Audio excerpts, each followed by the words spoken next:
अस्सलाम वालेकुम। Live with Siraj के साथ मैं हूं शिराज अहमद शराजी और आज की व्लॉग में हम बात करेंगे पार्लियामेंट के इजलास के हवाले से। इजलास में क्या कुछ होता रहा, उसके अलावा हम आज की व्लॉग में ये भी बात करेंगे कि पार्लियामेंट हाउस में चोर घुस आए।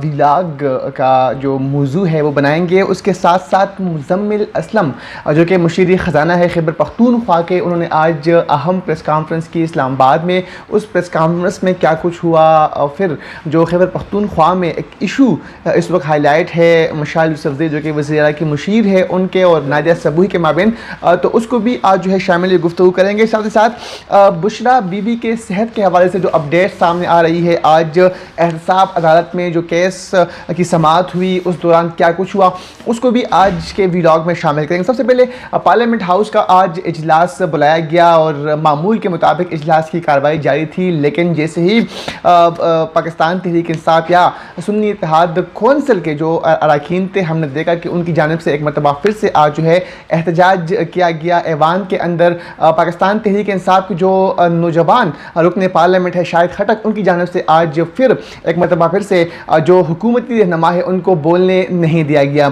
ख़ास बात आज के इजलास की ये थी कि बिलावल भुट्टो जरदारी भी आज जो है वो ऐवान से चले गए थे। एहतजाजन वो सूरत हाल तब बनी जब शर्मिला फारूकी को बात करने नहीं दिया गया स्पीकर कौमी असम्बली की जानिब से, तो उस दौरान हमने देखा कि बिलावल भुट्टो जरदारी भी एहतजाजन जो है वो आसफा भुट्टो को साथ लेकर ऐवान से चले गए, लेकिन कुछ ही देर बाद वो वापस आ गए। साथ ही साथ कल हमने ऐवान की कार्रवाई आपके सामने रखी थी और जो कुछ हुआ आज उस पर स्पीकर कौमी असम्बली ने रूलिंग भी दी और उनका ये कहना था कि जो कुछ कल इजलास में हुआ, ऐवान में मेहमान कराम भी मौजूद थे, सफ़ीर भी मौजूद थे, उनके सामने जो कुछ हुआ उस हवाले से मैं सख्त एक्शन लूँगा। ये आज अल्फाज थे स्पीकर कौमी असम्बली अयाज सादिक के। इजलास के दौरान जब सारे सवालात उठ रहे थे, हमने देखा कि मुख्तलिफ जो अरकान कौमी असम्बली है उनकी तरफ से सवालात भी किए गए। जमाल लिसानी ने बलूचिस्तान के हवाले से सवाल किया कि बलूचिस्तान में दुश्मन जो है वो कोशिशें कर रहे हैं, साजिशें कर रहे हैं कि बलूचिस्तान को पाकिस्तान से अलग किया जाए। तो तमाम तरह सवालों के जवाब जो है वो वज़ीर कानून आज़म नज़ीर तारड़ साहब जो है वो दे रहे थे। उस पर भी बैरिस्टर गौहर अली ख़ान ने जो है पॉइंट ये रेस किया कि तमाम सवालों के जवाब जो है वो आप क्यों दे रहे हैं, बाकी वज़रा जो है वो आज ऐवान में क्यों मौजूद नहीं है। उसके अलावा हमने देखा कि कोरम की निशानदही भी 2 मरतबा जो है वो की गई, लेकिन तादाद जो थी मेंबरान की वो आज ज़्यादा थी, यानी जो रिक्वायर मेंबरान होते हैं किसी भी इजलास के उस रिक्वायर तादाद जो है वो आज पूरा था, तो इसीलिए इजलास मुलतवी नहीं करवाया गया कोरम की निशानदही करने पर। तो आज की इजलास की कार्रवाई थी और शाहिद खटक ने इस हवाले से ये भी कहा कि मैं इनको तब तक बात करने नहीं दूंगा जब तक बानी चेयरमैन पाकिस्तान तहरीक इंसाफ इमरान खान की रिहाई जो है वो मुमकिन नहीं हो पाती। जब तक बानी चेयरमैन पाकिस्तान तहरीक इंसाफ रिहा नहीं होते तब तक मैं किसी को भी ऐवान के अंदर बोलने नहीं दूंगा। पार्लियामेंट के हवाले से आज सबसे अहम खबर ये भी थी कि कितना हसास ये इमारत है, मुक़द्दस ऐवान है, लेकिन वो भी चोरों की अमाज गाह बनता जा रहा है। और आज जुम्मे के नमाज के दौरान हमने देखा कि पार्लियामेंट के अंदर चोर घुस आए और नमाजियों की जो जूते थी वो आज जूते चोरी हुए और इस पर भी हमने देखा कि आज सारा दिन मीडिया की ज़ीनत ये खबर बनती रही कि जो मुक़द्दस ऐवान है, पार्लियामेंट हाउस है, वो भी अब चोरों से महफूज नहीं है। वो जी पार्लियामेंट हाउस की सिक्योरिटी पर सवालात जो है वो उठ रहे हैं इसी सूरत हाल में, इसी तनाज़र में कैसे पार्लियामेंट के मस्जिद से जूते जो है वो चोरी हुए। तो ये भी काफ़ी संगीन खबर भी है और ज़ाहिरी बात है एक मज़ाक़-ए-ख़ेज़ खबर भी है कि मुक़द्दस ऐवान है, पार्लियामेंट हाउस है, जहाँ पर MNAs है, जहाँ पर सेनेटर्स है, जहाँ पर बड़े बड़े लोग आते हैं, वहाँ पर भी जो नमाजी है वो महफूज नहीं है, उनके जूते जो है वो महफूज नहीं है। वो जुम्मे के नमाज के दौरान ही कई ऐसे लोग थे कि जिनके जूते जो है वो आज चोरी हुए और ये भी इंटरनेशनल मीडिया की भी ये खबर जो है वो ज़ीनत बनी। पाकिस्तान का ज़ाहिर बात है इस तरह की खबरों के हवाले से काफ़ी मजाक भी जो है वो उड़ाया जा रहा होता है और ये भी काफ़ी जो है वो मजाक वाली सूरत हाल आज हमने पार्लियामेंट हाउस में देखी।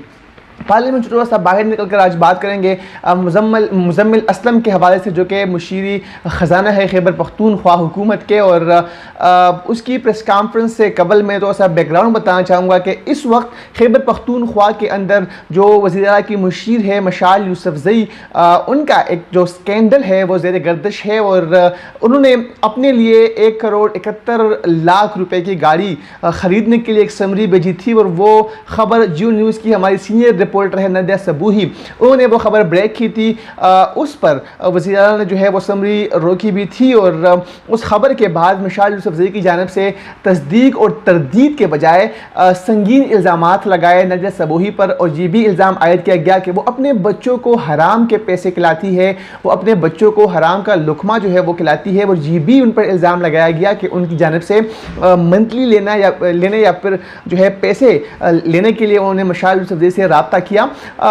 लेकिन जो स्क्रीनशॉट मिशाल यूसुफ ज़ई की जानिब से शेयर किए गए समाजी राब्तों की वेबसाइट ट्विटर पर, उसमें ऐसा कुछ भी नहीं था। और एक खातून सहाफ़ी का जो नंबर है वो उन्होंने पब्लिक करवा दिया। तो उस पर जो पेशावर के सहाफ़ी है उनकी जानिब से काफ़ी जो है एक्शन में वो नज़र आए। और हमने देखा कल पेशावर प्रेस क्लब में जरगा भी हुआ, उसके बाद ही फैसला किया गया कि खैबर पख्तूनख्वा काबीना का कोई भी इजलास हो, कोई भी इवेंट हो, कोई भी प्रेस कॉन्फ्रेंस हो, वो कवर नहीं करेंगे। उन्होंने खैबर पख्तूनख्वा हुकूमत के हर इवेंट से बाइकाट का ऐलान कर दिया है जब तक ये मामला सॉल्व नहीं होता, जब तक मिशाल यूसुफ ज़ई जो है वो माफ़ी नहीं मांगती। इसलिए मुज़म्मिल असलम की आज दिन 11 बजे प्रेस कॉन्फ्रेंस बुलाई गई थी खैबर पख्तूनख्वा में, पेशावर में, लेकिन चूंकि वहाँ के सहाफ़ियों ने बाइकाट किया है तो इसीलिए प्रेस कॉन्फ्रेंस जो है वो आज 4:15 पर G8 में पाकिस्तान तहरीक इंसाफ का जो मरकज़ी दफ्तर है वहाँ पर वो प्रेस कॉन्फ्रेंस बुलाई गई। प्रेस कॉन्फ्रेंस शुरू होने से कबल जब रऊफ़ हसन और मुज़म्मिल असलम जब बैठे प्रेस कॉन्फ्रेंस करने के लिए, जैसे ही वो बैठे तो उस दौरान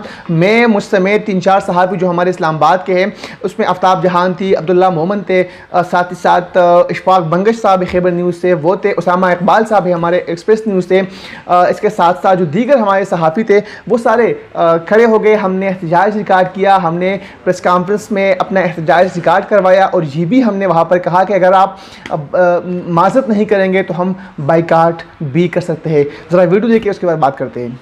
जी अस्सलाम वालेकुम जी, बहुत शुक्रिया आप लोग इस बारिश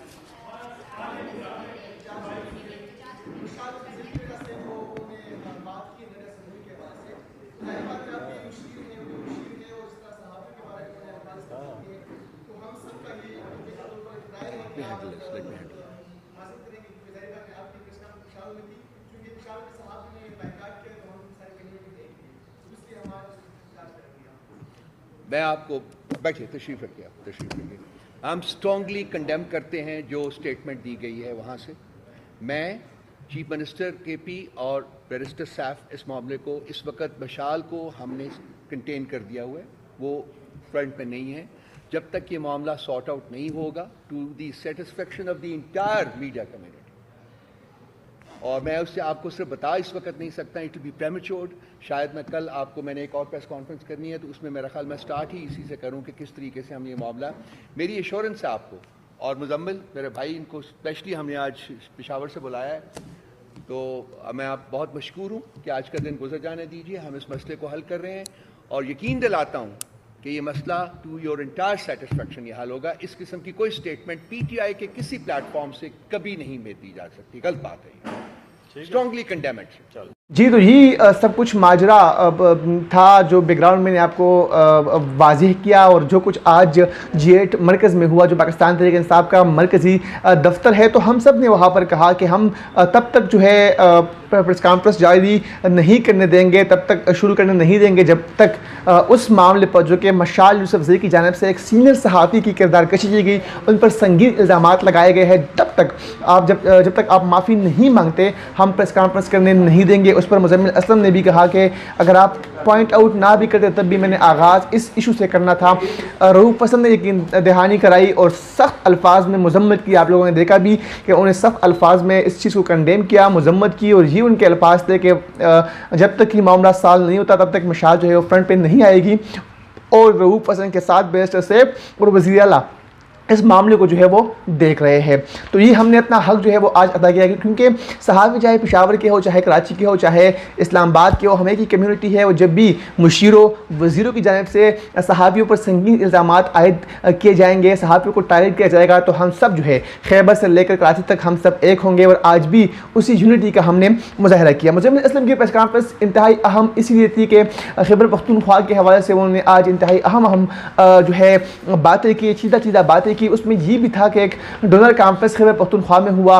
वज़ीर ने उसमें जो है उन्होंने यही कहा कि वज़ीर ने मुझे कहा कि आप उसमें शरीक हो मेरी जगह पर, आपने मैंने ये करे क्योंकि मैं इस्लामाबाद में अदालतों के चक्कर काट रहा हूँ। साथ साथ उन्होंने ये भी कहा कि खैबर पख्तूनख्वा से गैस जो है वो वहाँ पर मौजूद है, गैस के मदनियात, उसके अलावा वहाँ पर तरबिला से बिजली जो है वो बनती है। लेकिन खैबर पख्तूनख्वा में लोड शेडिंग है, वहाँ पर गैस के लोड शेडिंग है, बिजली का लोड शेडिंग है। उसके अलावा जो पाकिस्तान तहरीक इंसाफ की हुकूमत में जो पंचक्की के हवाले से जो मंसूबे शुरू किए गए थे वो भी अब ख़त्म करवा दिए गए। इस हवाले से मैंने भी एक क्वेश्चन किया था। खैबर पख्तूनख्वा में जब पाकिस्तान तहरीक इंसाफ की 2013 में हुकूमत आई तो उसके बाद इन मंसूबों का बाकायदा आगाज़ किया गया था। कोहिस्तान में, तोलगर में, बडग्राम में, दीगर जो पहाड़ी इलाके हैं जहाँ पर पानी ज़्यादा है वहाँ पर ये मंसूबे कसीर तादाद में शुरू किए गए, जिसे हाइड्रो या मिनी डैम का जो है वो नाम दिया गया था। लेकिन अब इन इलाकों में हम बाज़ मकामात पर देखते हैं कि वो मंसूबे बिल्कुल ठप पड़ गए हैं। और इस हवाले से भी मैंने मुज़म्मिल असलम से इस सवाल किया था, जो उनका जवाब था वो भी आपने नोट किया कि वो भी इस चीज़ का रोना रो रहे हैं। लेकिन जब बात मैंने की कि जब 2018 में वफाक में भी पाकिस्तान तहरीक इंसाफ की हुकूमत थी तब उन्होंने क्यों नहीं किया, क्योंकि सारी बातें सवाल के जवाब में उन्होंने सारा गन जो है वो वफाकी हुकूमत पर डाला। लेकिन जब उनसे उनकी हुकूमत के बारे में पूछा गया तो उनका ये मानना था कि कोरोना के 2 सालों में उनकी जो हुकूमत थी वो रही है, तो इसीलिए वो भी कुछ बताने से कासर है। साथ ही साथ आज बात करेंगे बुशरा बीबी के सेहत के हवाले से। आज हमने देखा कि एहतसाब अदालत में अजाला जेल में जो है 190 मिलियन पाउंड रेफरेंस की समात मुलतवी करते हुए बानी पीटीआई और बुशरा बीबी के तिब्बी मुआयने की दरख्वास्त अदालत ने जो है वो मंजूर कर ली है। वो ये बड़ी खबर हम इसलिए इसको कहेंगे कि बुशरा बीबी का जो इंडोस्कोपी टेस्ट है वो भी निजी हॉस्पिटल से 2 रोज़ में करवाने का हुक्म देते हुए बुशरा बीबी का इंडोस्कोपी टेस्ट जो है वो डॉक्टर आसिम यूनुस और सरकारी डॉक्टर के ज़ेर निगरानी करवाया जाएगा। ये आज अदालत ने साफ तौर पर कह दिया है। और दुआएं समात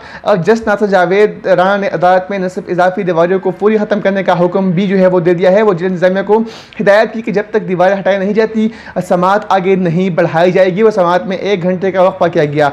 वक्फे के दौरान अदालत में न सब कुछ लकड़ी की दीवारें को जेल इंतजामिया ने जो है वो हटा दिया। तो ये हमने देखा था कि सहाबियों को भी जो है वो बात करने नहीं दिया जा रहा था, इमरान खान से सवाल करने के लिए जो है वो नहीं जो जा रहा था। और पाकिस्तान तहरीक इंसाफ का ये बार बार मुतालबा रहा था कि बुशरा बीबी का जो सेहत है उनकी सेहत जो है वो बार बार ख़राब हो रही है, तो उनकी एंडोस्कोपी जो है वो कराई जाए। और उसमें डॉक्टर आसिम यूनुस और साथ ही साथ सरकारी जो अब डॉक्टर है वो भी उनके ज़ेर निगरानी अब जो बुशरा बीबी की एंडोस्कोपी होगी वो की जाएगी। और ये पाकिस्तान तहरीक इंसाफ का भी एक मुतालबा था जो कि अब मान लिया गया है। वो खुशाइन बात ही भी है कि कुछ दिन कबल जो अजाला जेल में एक दीवार खड़ी कर दी गई थी तो आज वो भी हटाई गई है। और आज जज ने जो है साफ तौर पर कह दिया है कि जब तक ये नहीं कराया जाता तब तक जो है वो कार्रवाई आगे नहीं बढ़ेगी। रोज़ाना की तरह जो अपडेट्स होंगी वो आप तक इसी यूट्यूब चैनल और फेसबुक पेज पर पहुंचाते रहेंगे।